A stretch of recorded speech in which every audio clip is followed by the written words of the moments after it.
Hello, everybody. Welcome back. I'm welcoming myself back, but I'm also welcoming all of you back in the chat. This is an exciting day. For anybody that's new here, welcome to the show, the Outpost Gray show in collaboration with Grant Thornton. Anything I say on this show is obviously my own amazing thoughts and opinion and is not Grant Thornton's thoughts and opinion. So I'm so excited to be back. For anybody that doesn't know why I'm celebrating being back and you didn't even know I was gone, it's because I took a month off. I went through a TBI clinic. It was a really interesting experience. And since then, I have come back stronger and more excited just with like creative ideas. And you guys can kind of see like how the background is. I've done some refinement on the branding, and I'm really excited about the media calendar that I'll be bringing out here in the next. I'll be rolling it out and sharing it with you all in the next, probably next week for sure. We've got something really spicy next week.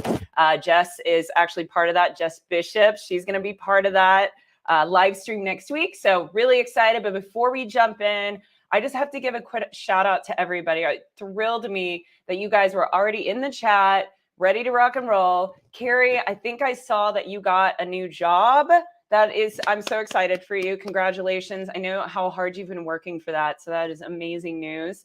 James, always great to see you. Cybersecurity Central in the house. Kimberly, you always can fix it. Love seeing you, Kimberly. Jess, I think I saw you in the chat pop in.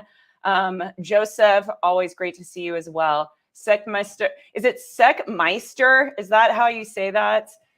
Really happy to have you here. So let's get going. Ginny, also great to have you here. So what are we going to be talking about during this amazing live stream? Well, I'm super excited you asked because we're going to be chatting with the amazing Sharka. And tonight's episode is all about our highlight series, which we do once a month.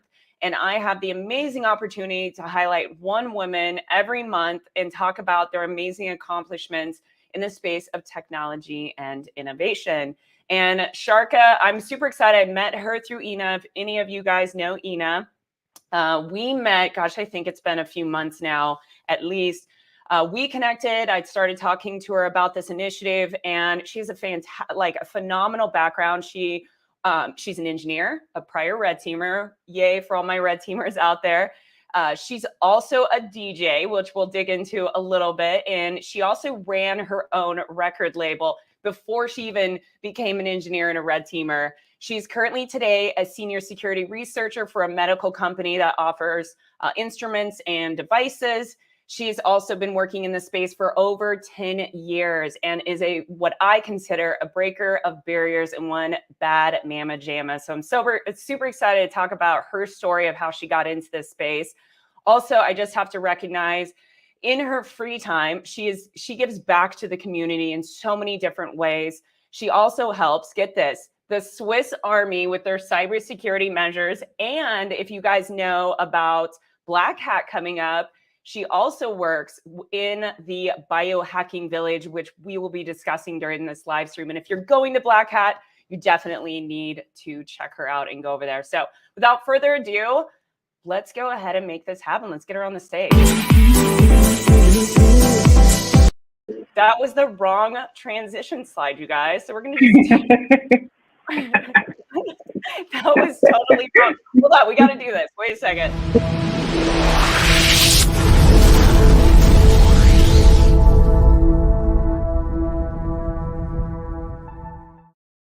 There we go. That was totally messed that up. That's what I get for rebranding and putting it in the wrong order. I was like, why am I showing them the end of the show right now? Oh, wow. That's what you get for live shows. I mean, it's a lot like the all over the place, messy things are happening. So, yeah, that was a good introduction to me. It was. Yeah, you're fantastic. You have such an amazing background. I know I already talked a lot about like what you're doing in the space, but I'm really curious, and I know some of my viewers are probably curious about how you even got into cybersecurity. But first, really quick, it's dark where you're at, so I have to ask for everybody listening and probably curious, where are you right now? I'm in France, in like a heat wave torn apart Europe. And yeah, so what you're seeing, it's getting really dark. So I have some nice lighting, and this will be getting dark and darker, I guess, throughout our hour together. Yeah, and what people don't know, some people might not know, is typically in Europe, when I lived over there, most of the places I lived in not have AC. Do you have AC at least in your apartment? There was not one. I bought one because of the heat. So, but it's so noisy that right now I have to turn it off.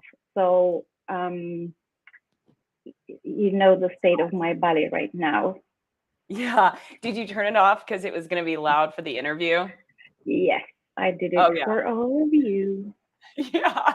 So she was very considerate of all of us so you don't hear this like loud AC in the background. Well, I would say we're going to make this as quick. We will make this as quick as 60 minutes. We'll make it as quick as we can because I know that feeling, but super excited to have you here. So I want to ask like origin story. You were a DJ, which is super rad. You ran your own label. What type of music? What did you DJ? It was underground house music at the time, but it's very, very long time ago. I actually started teaching, but that moved into music journalism and organizing events, and that grew out a little bit all over Europe. Then part of it was running on like a radio with people, and then a music label, VJing towards the end, and then the hacking took over. So Yeah, and then we got into hacking. Was that when you first broke into the industry, was it a red teaming position that you got into? no, not at all. I mean, I think my story is kind of, well, the first part maybe for women might be a little similar, where I was told IT it's not for girls, it's not something that I can do. And but eventually I actually got back and started as IT support. And Oh, then what from support? IT IT support. support, Oh, wow. Interesting. yes. So and then sort of then I think it was the first day in that job where it was like I was having sort of like a 15 minutes with each of the teams, so all the knock, sock, and everything. And I was like, the last one was the sock, and I'm like, oh my god, security, that's for me. That's the place where I think I can help the most people. That's where everything connected, and that's like your little animation. That's what happened in my head, and I was like, "This is where I want to go." And that's eventually, in the meantime, I did another IT support engineer job. So I was like growing a little bit, little by little, knowing I really want to get into security. And then I got an offer from Apple to do again IT support, and I'm like, what do I do? But I decided I really want to follow the cybersecurity path. Well, get on it somehow, and then I got an offer, and I was the first stock engineer for British Railways, which was really interesting job. So that was my first. I thought I started on the defensive side, so the red teaming came much later, where not much later, a couple of years later, where I was like, I feel like those guys on like the offensive side have so much more fun than me trying to patch everything and try to tell all of the users for doing things here and there. And that's where I moved to more of the offensive security side. And yes, I did start with the red teaming.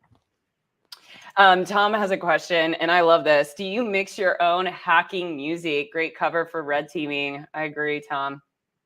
Well, so I don't mix anymore. I do. I keep moving. I've been moving all around Europe, and I keep moving with my turntables. I can't give them up. Maybe at some point, but right now it's more that I do have about 85 different playlists, and they Oh, are wow. very different for different types of work, for different types of. I think I was asked by once by a fellow social engineer and red teamer, what's the song that comes like what you would like play when you get out of, like, you broke into somewhere and you get out, and you would want to play a song. So I do have like I listen from classical music through like hip hop, house, Afrobeat, to K-pop. So my range is really big because music is still for me something that is inspiring but supportive. It's something that I really, we talked about it just the other day. What's the Yeah. one thing that you could lose if you're talking about sight or touch? Or, and I said definitely hearing, because music, Yeah. can't live without it. Yeah, I love music. I listen to music. I actually was telling Kimberly this a while back, gosh, but ADHD. And so I will actually sometimes just go and Google ADHD music because it's kind of like a lo-fi beat to it. And that or classical. And I actually like techno, depending on what I'm doing. When I was on red teaming, techno was really good. But for some reason, writing reports and researching NIST, I don't know. I just thought about that. I'm like, I don't really listen to techno when I'm like doing research in a NIST framework. I stick with classical. It's interesting. Do you quick question from AI. I think this is a really interesting question. I think that's AI.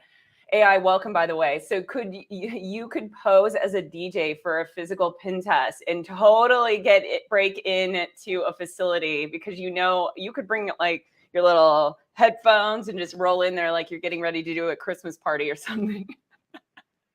Hell yeah. Oh, so totally. I also been a booking agent, so I know all the DJ diva behavior and everything. Totally. I wish that would be a thing. Who is there, like physical pantas for like clubs and stuff? Also, that would be Oh nice. my God. There's Let's your do it. next career goal. That would be awesome. Yeah, that's too funny. Have you noticed that there are a lot of people? Well, you're like the third DJ individual that I have met in cybersecurity, which I feel like that's quite a few. Have you met individuals that are in cybersecurity that have a certain love for music like you? Yeah, couple, but I would say that lots of people are really confused about like, yeah, music and then like the technology. But I really feel like for me the lots of the music, like I hear music also in like visually, like in colors and everything. So for me it was always like hearing and seeing the music, which then led in like when you have to think about the networks and how everything is connected, and the diagrams, how things flow, and the architectures. I think it helps me having like thinking about the structure of the music too before. Mm-hmm. Yeah, I can understand that. Tom has a great idea. This is what I think you should do. Okay, let me read. I'll show you the comment and then I'll tell you what my idea is. So, all right. So Tom says, infiltrate parties at Black Hat posing as a DJ. I think that this is an outstanding idea, and I think you should do it, and then write an entire article about how many of the parties that you were able to infiltrate posing just as a DJ. How awesome would that be? Well, did you say that you're a red teamer too? Yes, Full yes. blown DJ? I would totally do this and then write a blog, and then everybody would be like, did she really just like crash our party and then write a blog about how she crashed our party? Social engineering, break in. It'd be Exactly. fun. Yeah, you could too. Yeah, I like that. And Tom, I think Tom's going to be at Black Hat too in DEF CON. But we're going to talk more on that as we go on, how everybody can get a hold of you at Biohacking Village. Okay, so let's talk about some other things associated with like you and what you're doing right now within the cybersecurity space. You are a senior researcher and you work for a medical company that offers different instruments and devices. Now, before that, you were with another organization, and you recently started this job. And we were talking about how you just like love the culture. I love the culture of Grant Thornton, and I'm like I tell people I drink the purple Kool-Aid because I'm just so happy with the culture, my team and my bosses, because that really plays a role. And like for me, I would rather have a really good culture than make really good money and have a toxic culture in a way. And I think you can have both. So for you and your experience in being in this industry for 10 years and moving in different roles, have you experienced negative cultures? And if so, how did you handle those situations? And you can talk about this from the view of a cybersecurity professional or as a view from like a woman, because I know those are Well, different. there are different stories to be told, of course, but I think I think with the time I see everything as more of a individual that seeks that I dealt with. Same as there were other people that pushed me forward. And but I would say that as a woman, I at least feel like it's a responsibility, or it's really important in a case I get in a situation as a woman to try to teach a lesson and show better behavior or a different behavior. There was an example would be I was contacted by kind of well-known financial company on LinkedIn, and the person was I believe it was a CISO, or it was like a higher up security person. He was like, I really love your profile, blah blah blah. Like, can you can you come work in my team? And I said, yeah. Why? And he's like, well, I'm actually struggling to fill in the quota. And I'm like, quota? What do you mean? He's like, well, the quota for the women. And I said, I'm not interested to work for you, but I can come talk to you and your companies why this is not a good solution. So I've been seeing this like almost attention in the wrong direction, like this one, putting in quota. But I also saw some really like my new manager Jay, he's been saying I really don't like this blah blah about saying about equality and everything, while for me it's important that to be seen. So in our recent pen test, we were a team of 4 testers, out of which 3 were women. So that I think is the word and people that we should have more and see more. So it's I mean the past experiences were usually about teaching something, and you try. If it doesn't work, you stop trying. And in a retrospective, it always given me something. So maybe just being more resilient or understanding different approaches to how to make people understand.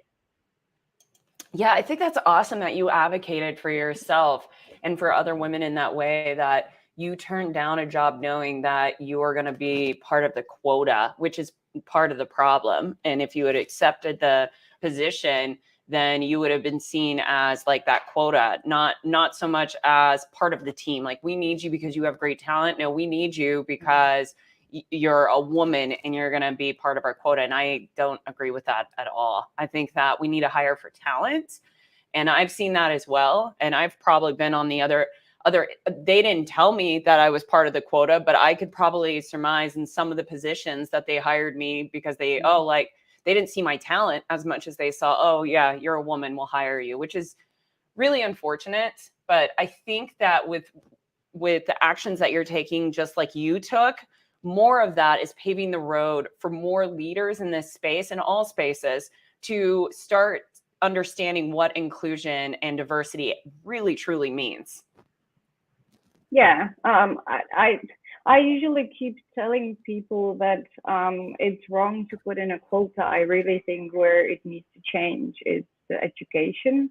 I really love to go teach in different schools and university, and it's mostly women who come up to me and ask, how did you get where you are? Because it still seems a little foreign. So, and I also enjoy just going there because it's a little bit out of the cyber echo chamber. So I really do enjoy teaching at school.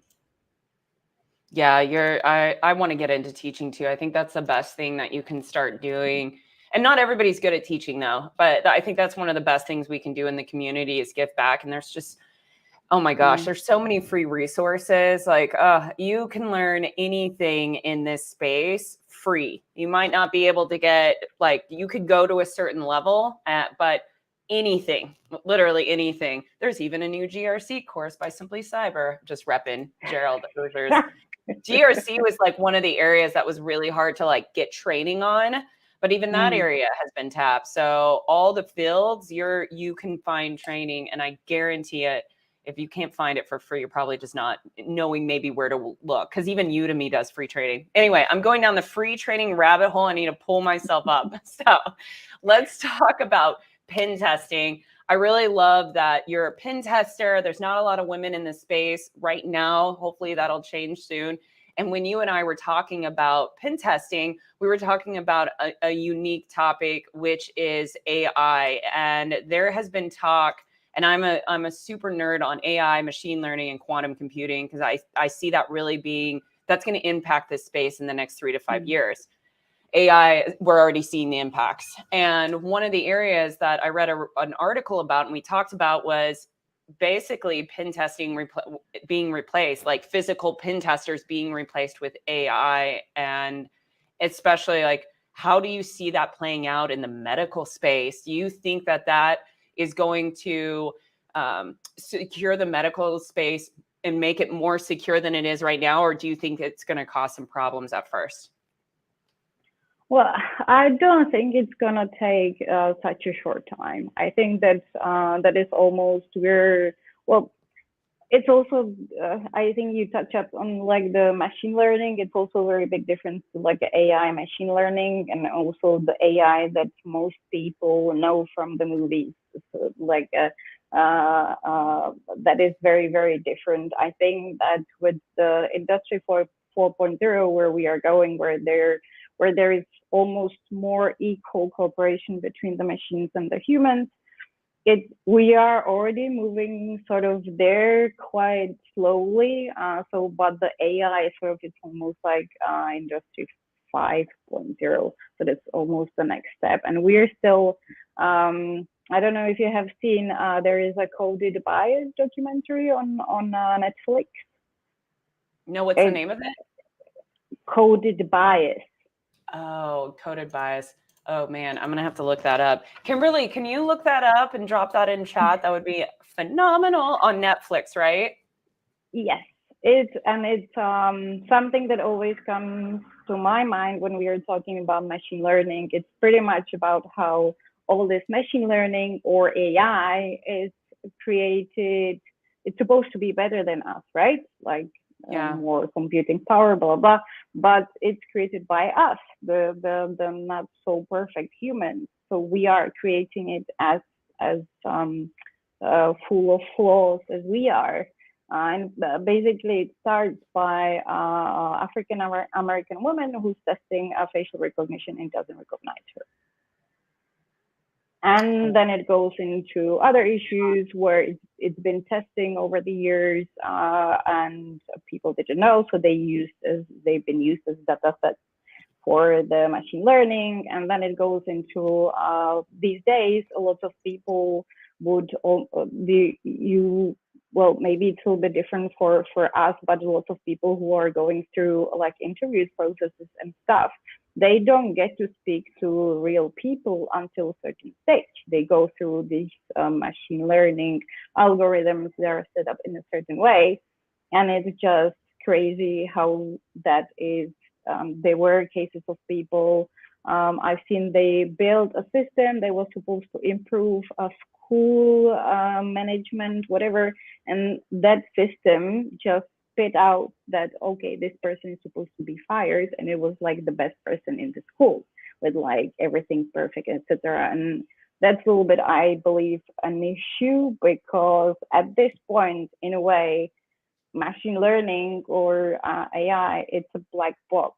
We feed it the data sets and then we try until we are getting the results that we like. Again, we like based on ourselves. But the other part is we are not exactly sure how we got there. So all of this magic that is happening here, it might not be completely transparent, and we are not exactly sure how we are getting to those results.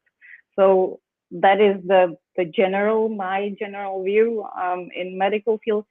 medical field. For example, I am a diabetic myself, so I know that we have pumps that are now working with machine learning, and it looks at where it's bad, where it's wrong. Why I think that might be good for some people. I would say like the maybe more normal diabetics. For example, me, I'm quite unusual in many ways, so it's not something that I could use. And I think that this part where it's applicable only to certain parts or certain types of jobs, it's also same thing as for the penetration testing. I think I don't exactly see maybe flying drones for like the physical pen test, but I think in terms of in general the pen test, I think there could be some parts of the job that could be automated and improved by a machine. But I think the human element is not going anywhere for maybe forever or at least for a while. Yeah, taking away the human part. I mean, there was I think there was a report a couple of weeks ago on AI. Google, I think, was the news report, and an employee. Oh, did you lose your earpiece? Can you hear me? Okay, that would have been funny. One of the employees, I think it was at Google, said, chat, you guys can keep me honest here. And he had done a breach of their non-disclosure agreement to basically say the AI now thinks like a human, and there was a huge issue. It came out. Yes, yes. And I think that we can, in our minds, we'll think that we're going to get there, but I don't know if it's going to actually be possible to make AI fully, quote unquote, human, like machines and everything.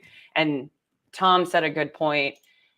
He said, machine learning is behind the AI, which is explodable. Is that a word? Explodable? I don't know. Garbage in and garbage out, which is, I wanted to talk about the second part of that, garbage in, garbage out.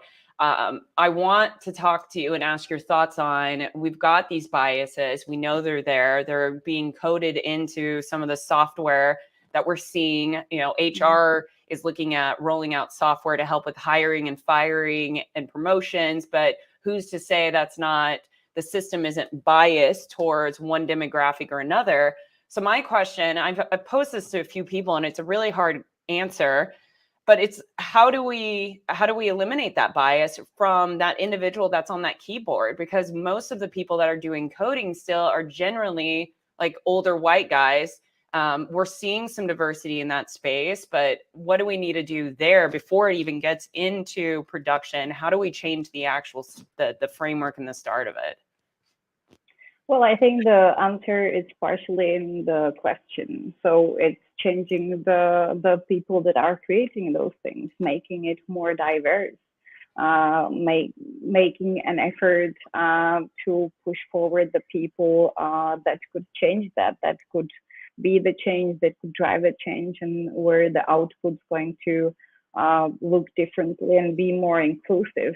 The problem is, as I said, I believe that it's a little bit of a in the black box, but bringing in more people, diverse, not only in demographic, race, age, gender, everything. I think it's so important, and it's going to be more and more important as we are relying more and more on it. The problem is that these days it is a lot of how we get hired, how we get fired, how we get recognized, how we get loans, can we get to doctor? I think it will end up being the same thing. So I just hope that it won't be too late at some point, but this being maybe a little bit too dark. Yeah, and oh yeah, it is super dark there now. No, but you look great. So who cares about the blackness behind you? You made a comment on, and I can't remember how you said it, but it was like you were saying it could be too late, and I think that segues well into a statement from Jennifer Sanders, awesome woman, attorney in the cybersecurity space, but she made a good point here. Data sets are based on existing data, which include historical current biases. And then right after that, Anissa states, eliminate biases with good data. So really what we're doing is combating that bad data that's already been put in there. And now we need to work twice as hard in a way to start getting those systems to understand like a good baseline. But then I have a question for you around like, what's normal look like in the baseline, because that normal could have a bias to it as well. Like there's so many factors. Well, what's normal? I think is the hardest question, because normal is so subjective to everyone.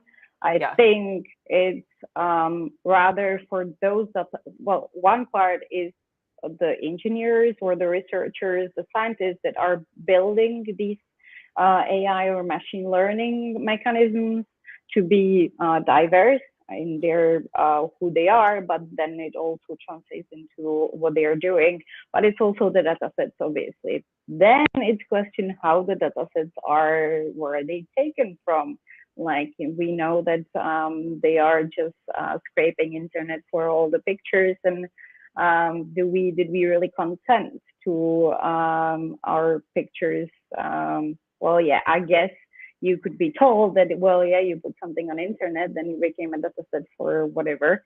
But is it really the right thing? But then other things happen, like I believe it was in China, there was a data leak of facial recognition database. It was a couple billion. So these things are then going to happen. Or in the documentary itself, I believe it was TCHQ or it was a Brit. It was Brits. And it was interesting. At one point, it was an interesting thought that they were saying.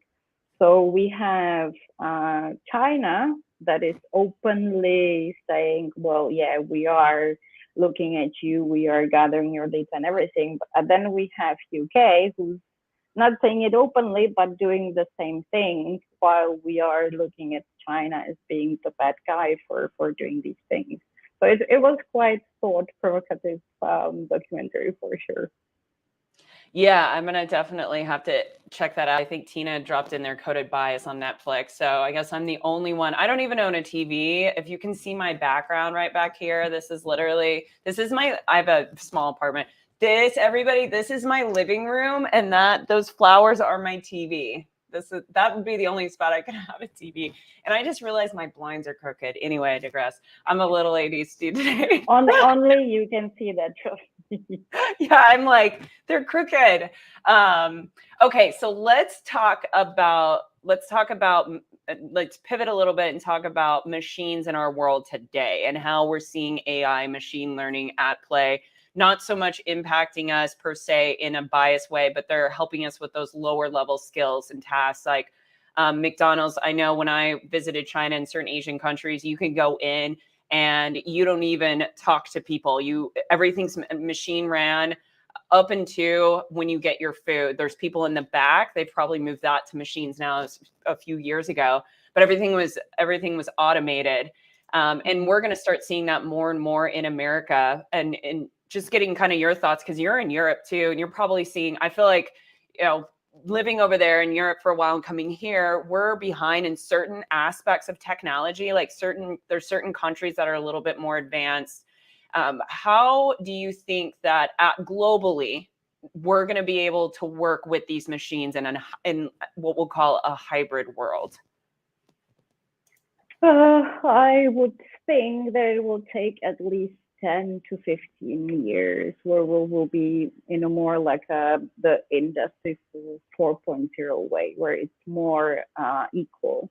Depends also how you see it, because as you said, those like lower level jobs that could be automated and improved, I think that's deployed. Can you hear this? Yeah, what was that? I have no idea. Is it a bug? No, it's something outside. But no, I think it might be because here the people come like work, like do the road work and stuff during the night. So like at 11 in the night, they just start like drilling outside. So that's exciting. Never mind. So I think like those lower level automated work, that's I think that's all over, and it's becoming more and more normal. It's anything, as I said, in medical devices. You say McDonald's, it's how you get loans somewhere, how you get hired or fired. It's I see it, for example, I have for sleeping this EEG headset that's looking in my brain waves and does these stimulations during my deep sleep. But it's looking at those results every night and then keeps improving. Or it could be we just at the Biohacking Village this year we have these water bottles that we are getting with the Biohacking Village logo, and that and in the app actually it's not it has really funny like notifications, but also you can like follow your friends, you can stalk each other's drinking habits. But on top of it, it's telling you the exact amount of water that you're supposed to be drinking. And how? Because it's connecting to your other data and it's improving the results or the how much you're supposed to be drinking. So these are, I think, it's all around us already, Yeah. but in that we're like machine to like a to human, more like a working. This is the previous industrial revolution where the computers are still working for us, whereas the 4.0 it's meant to be where we are sort of more equal. And I think we're not there yet. I would say 10 to 15 years, depends on, of course, what's going to happen in the world. Oh my gosh, absolutely. I think as you're saying that, I'm thinking about how quantum computing is going to be more mainstream in the next 5 to 10 years, because that's a race that people aren't even aware of. Like we have the race to Mars. We have the race right now of who's going to have the first operational quantum computing computer. And we've got Europe's got a quantum computing computer they're working on, China, of course, and the US. And there's other ones, but those are the big key players.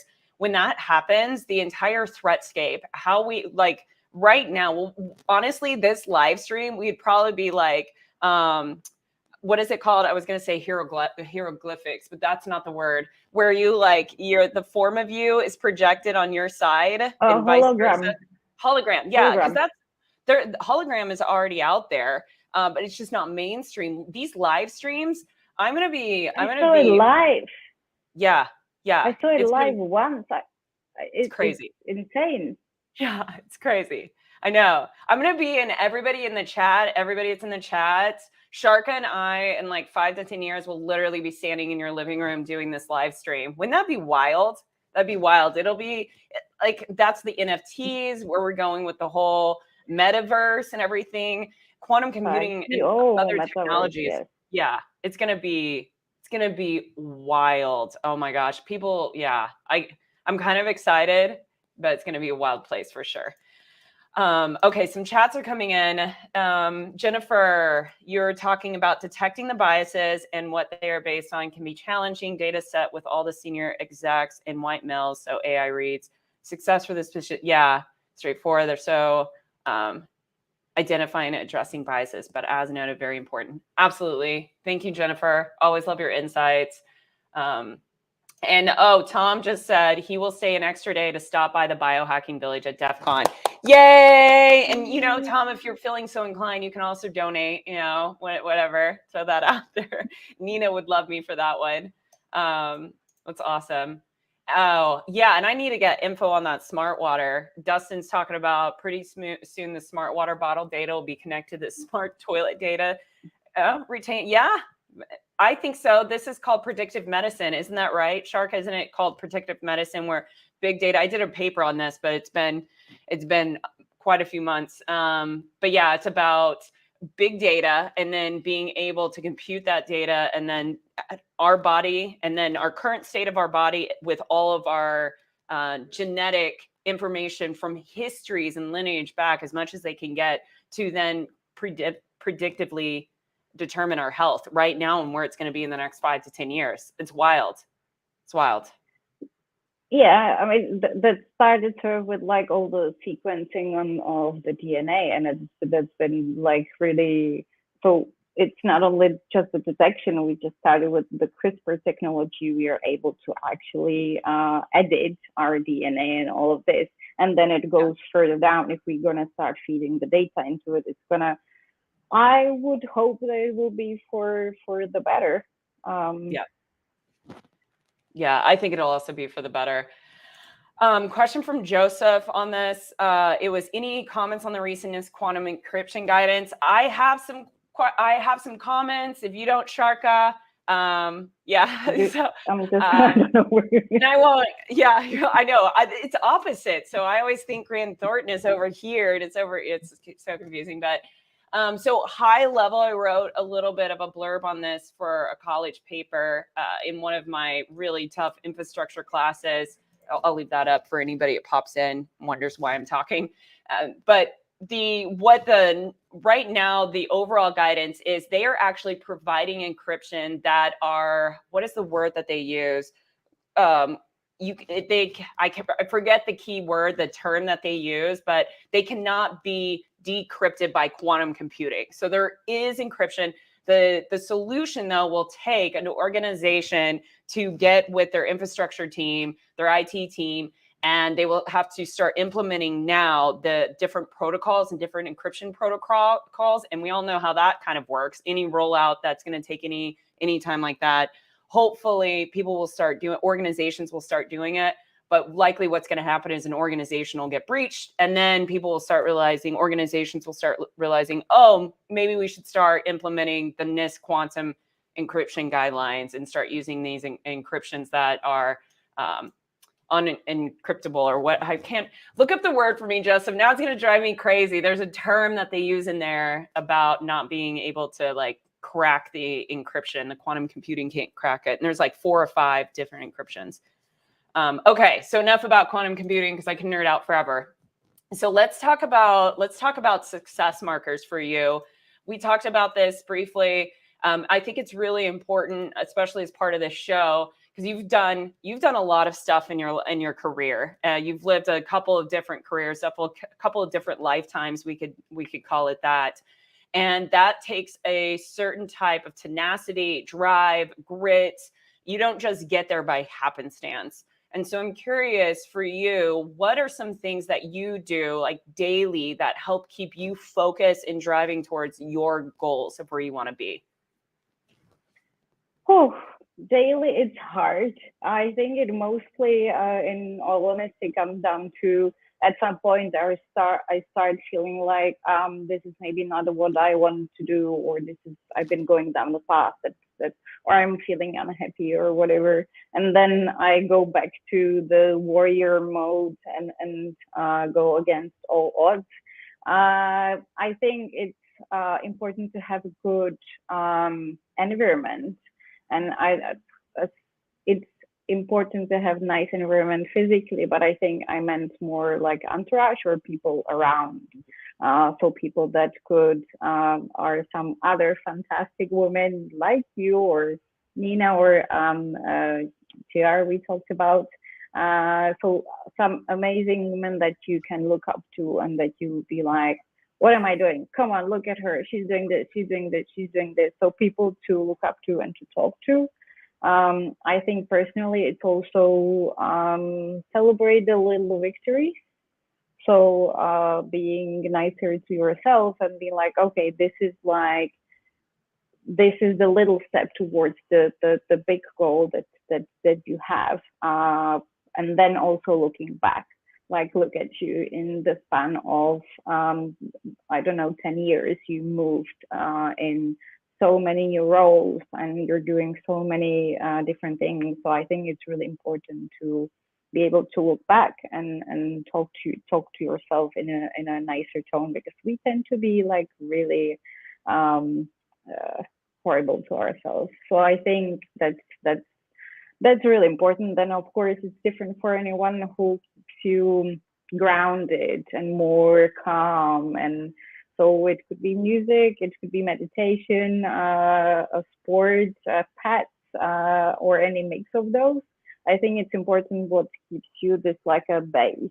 So even if I will, in a year or so, realize that I'm not on the path that I wanted to be, I know that I still have the base of, I know what makes me feel good, what makes me feel grounded. I have people around me that I can talk to and I can rely on.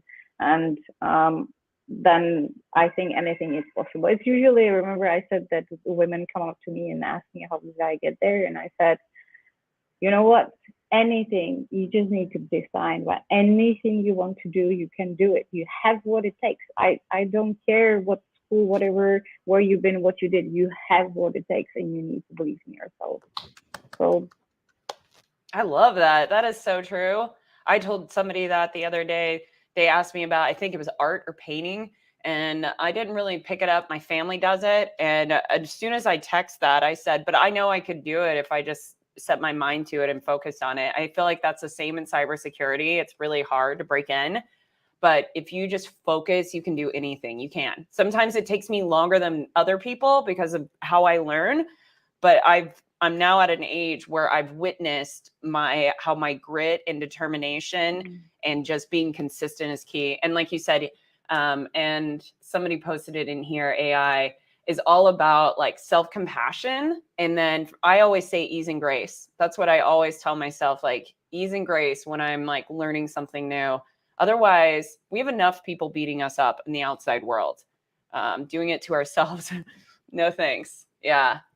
Okay, so let me ask you, for me, it's hiking, but do you have something that this is like your go-to, you need to get away, this is your one thing that you know is going to like ground you and reset you that maybe you can't do every day? Like I wish I could hike every day, but usually I try to do it almost every weekend or at least twice a month.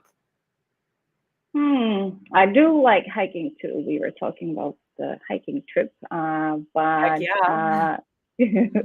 So it was really good to be living in Switzerland. Oh my gosh, it was so amazing. I don't know. I do like to. What grounds me is traveling because that gives me new perspective and meeting new people and seeing people in different situations. So that grounds me a lot. That puts me to like, hey, you're having actually like you have nothing to complain about. You're living an amazing life. Like that grounds me a lot. But the day to day, it's for sure it's music. I have my noise canceling headphones. I live in them, and everywhere I go, it's something that just, and I can just change the playlist. Like, do I need to get more energy, or do I feel a little bit stressed? Do I need to calm down? Do I need to do some hacking? Do I need to do some reporting? So it's all the music is I really could not live without it. It provides me so much comfort and happiness, and so that is it for me for sure. And it's easy to get to, luckily. Yeah, I love that. Oh, yeah, we're talking about doing a hiking trip next year for a birthday, and we're thinking of doing either Scotland and doing like 10 days at least of just backpacking, or there's one, it goes from Italy, Switzerland into France. So we'll see. Yeah, we'll see. It'll definitely happen. One of those will happen. So I'll keep you updated on that. I know we're coming up to like the last 10 minutes, and I want to make sure that we cover DEF CON because I know some people in this chat, a few of you are going to be at DEF CON. You're working at DEF CON. You're going to be flying in for the event, which is super cool, for the Biohacking Village.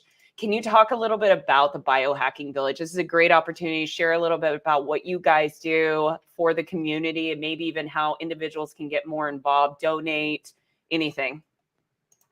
So I think Nina was here just a little while ago, but to refresh anyone's mind, Biohacking Village is a not-for-profit that does different things in different spaces, and it's anything from promoting different researchers on the cybersecurity and healthcare medical devices, medtech side, but also to like run tabletop exercises to bring people into situations that they could probably deal with, and especially if we are talking about physicians or nurses or those that are making some regulatory decisions or these decision makers, but it's also more hands-on. There are things like device labs, where they are the real devices that are on the market right now, or just before. I believe we even had just before market, where people, hackers could go hack them at DEF CON. And I am part of, so I've been running the CTF team. So the CTF team does the CTF, or capture the flag, which is this sort of gamified learning, and it's really meant to be as it's go from zero to hero, and it's for both sides. It's the medical healthcare and the cybersecurity side. For the medical and healthcare, it's like, hey, this is how cybersecurity looks like in your space. These are the things that are happening. These are the vulnerabilities. These are the threats. But also for the cybersecurity people, it's like, hey, these are the specific protocols, and these devices have usually these vulnerabilities. So we bring them together, we put them together, and we build their knowledge. So that is sort of like a tool. And so we will be running it. So the Biohacking Village is, as I said, many different things. At DEF CON, there will be talks, hands-on tabletop exercises, device lab, and CTF. You will find me at the CTF every day. And we will be running it from Friday to Sunday. So that's where you can I love that. And let me actually, here, I'll do this too. And then for everybody who's just curious, I dropped this link in the chat. This is Biohacking Village. Go and check it out. Where can they donate? Is there a donate button on here? I believe that there is no donate button, but there are, if anyone is interested, either there is contact, I believe, or it could be me or Nina Ali, who's the master of the whole thing up there. Yeah, there we are. Oh my goodness. You're so fancy, girl. All the people are. So yeah, I mean, it's of course, we are trying to make it available for everyone, which costs money. So it's always good to have people supporting us. So I love this. You can contact any one of us. Do you need any more volunteers? Are you guys good on volunteers? So we are more or less safe, but there are not any time there is not enough volunteers. So if I'm talking about DEF CON, we're still, I believe I'm doing the onboarding sometimes next week. There's still time, but I would maybe rather appeal to people who would want to come and create the CTF. So that's the team that I lead. We have some, not only you get to do some cool stuff, but there are really, really awesome people in the team. You will get to learn a lot. But on top of it, you will be participating in creating challenges. We have anything from our own little darknet, where we are teaching people through people hacking through infusion pumps and dealing with industrial control systems. It's a little bit of everything, so everyone can really, really create some sort of challenge that they will be passionate about, and that can help understand people that hospital or healthcare is so complex that really anything could be there. So if anyone is interested, that is a place where you can be helping actually lower your own. Yeah, I love that. Okay, well, you guys heard it here. Definitely reach out to Sharka. I know Kim dropped your LinkedIn, but I'm going to drop it again for anybody that's new that just hopped in. So if you guys want to connect with Sharka, you can do that. You've also got Biohacking Village info. I would definitely say if you're going to be out there, you definitely should swing by, meet Sharka, meet Nina. Nina was on the show, if you guys remember. It was probably a couple of months back. She was like 2 episodes back for the Female Voice of Innovation and Technology. I think she was actually one of my first. So that's really cool. Okay, so before we wrap up, I always like to give my guests like an opportunity for final thoughts that they would like to just share with the viewers before we log off.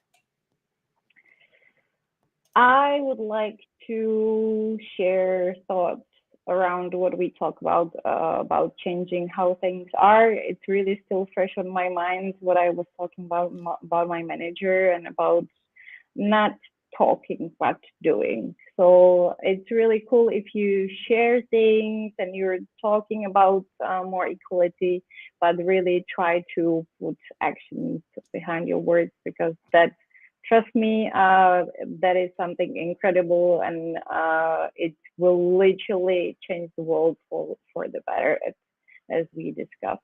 So you got this. Oh my God. Whoa. That is Jerry's voice, everyone, because I'm getting ready to share his live stream. So for anybody that's in the chat right now, we always do a raid over to Simply Cyber's live stream that is going to be kicking off in like 3 minutes or so. So that's the link to it. When you guys go over there, make sure to throw a hashtag Outpost Gray and all that awesomeness, because Shark and I are probably going to hang out in the green room after this and chat for a little bit. So I'll pop in there in a sec. Sharka, I'm gonna send you to the green room really quick, and then I'm gonna do a wrap, and then I'm gonna meet you over there. All right, you're the best. Thank you so much. Bye. All right, guys, that was amazing. I'm so happy that I'm back, and that Sharka was my very first interview out of the sack since coming back. That was amazing. Thank you, everybody, for your engagement. It really made my night to see you all back in the chat. We had a lot of participants. Just so you guys know, I wish I could share my screen right now and show you the event that we're doing next week on Thursday, but I don't have the flyer done. But I will tell you what it is briefly, give you a little teaser. We've got a couple of individuals, 3 right now, that are going to be coming on the show, where it's going to be a panel style. We've got Jonathan Cole, Jess Bishop, and Mike Jones, and we're going to be talking about that military transition, that nasty little thing. And we're going to be doing it where each of them are going to be discussing a particular topic. One's going to be on communication. One will be learning how to basically control your ego, leaving, the military into the civilian world. And we're debating on even talking about like resumes. What does it look like when you leave the military and you're constructing a cybersecurity tech resume for a civilian firm versus a technology firm? So definitely don't want to miss that. And also just a reminder, and I don't have this up, so I'm going to pull this up for you guys. Just a quick reminder, every Friday at 9 a.m., I drop a pre-recorded show for you all. That's the Cyber Fed News Roundup. And what I do is I provide you the federal news for the entire week in a summarized news article that's roughly about 3 to 6 minutes long. Last week, it was our pilot program, so I was really excited about that. I only did about 4 news articles for that. Here is what it will look like. You will find this over on my show, so definitely take a look at that. That was for last week's. So this week, I'm obviously covering the 18th through the 22nd. Actually the 21st, because I'm editing tonight, but I'm going to be talking about the newest NDAA and some of the amendments that are enacted since last Friday when they finally approved the fiscal year 2023. Some things that are going on with the US and Saudi Arabia and a lot of other things. So definitely tune in tomorrow. You'll have 6 news stories tomorrow morning. And as always, you guys are the best, and I will see you next week at 3:30 p.m. EST. And until then, I'll see you on the Simply Cyber side too. I'm out all. Bye.